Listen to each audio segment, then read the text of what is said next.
My name is Jack Colreavy, Associate Director at Barclay Pearce Capital, and with me in the studio today is the CEO of H2X Global, Antony Tolfts. Welcome, Antony.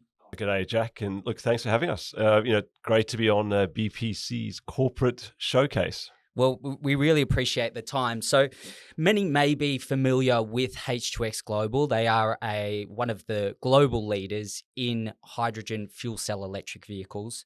But you may not be familiar with Antony because he is the new CEO for the company.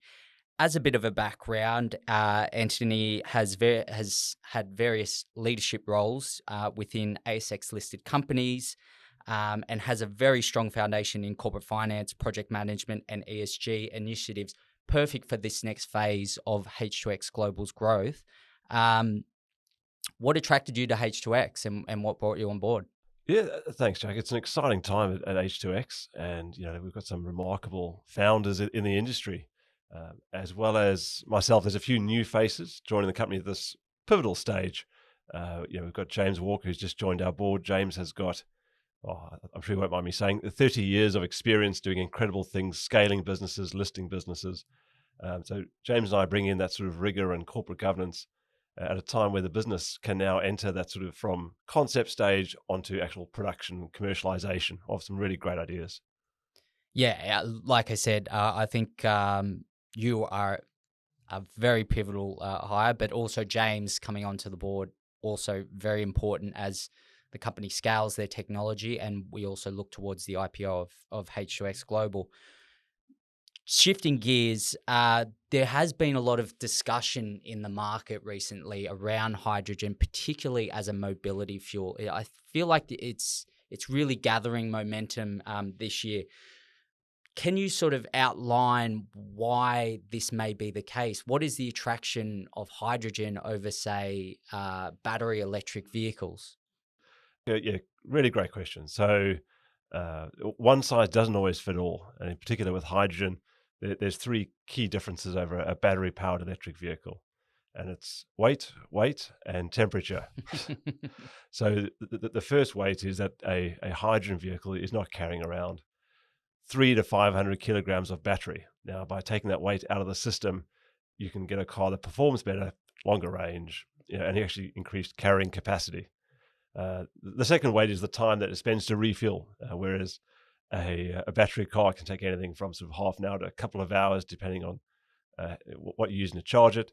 A hydrogen car, you're looking at less than 5 minutes, maybe a bit more if you've got an 18-ton truck. The final sort of real point of difference is the temperature range. So whereas hydrogen can operate, or at least H2X cars can operate anything from minus 30 degrees Celsius to over 50 degrees Celsius, which should be enough for most of us, in particular down under in Australia, but hopefully with our Scandinavian and European clients.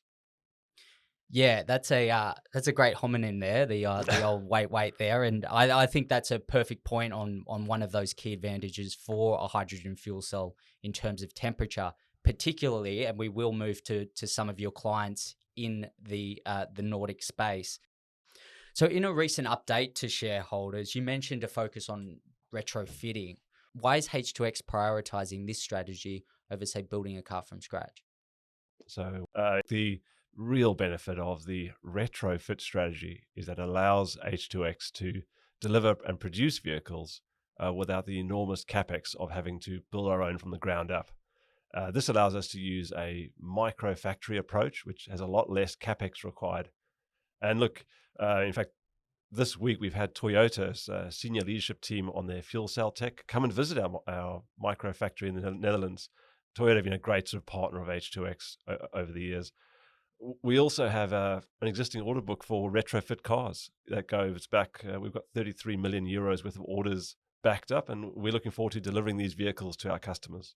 So retrofitting, low capex, micro factories, getting those cars into the hands of the customers as quick as possible. Exactly right.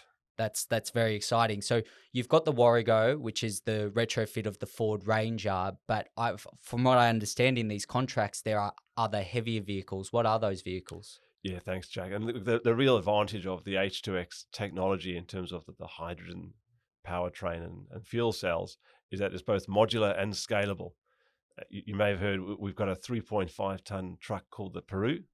And I can say for the first time publicly today that we are about to announce an 18-ton truck called the Yarra. The Yarra named after the Yarra River, which starts in Victoria, runs through into Melbourne. It's one of the cleanest rivers in a capital city in the world. Yeah, and given that the only byproduct of a hydrogen fuel cell is water, I think it's an apt metaphor to Exactly. to name your vehicles after Australian rivers. So it's great to see. Exactly right. Thank you so much for your time today, Antony. Really appreciate it. Thank you, Jack. Great to be here. I look forward to the next time. To learn more, please subscribe to the H2X Chairman's List by clicking the link in the description below.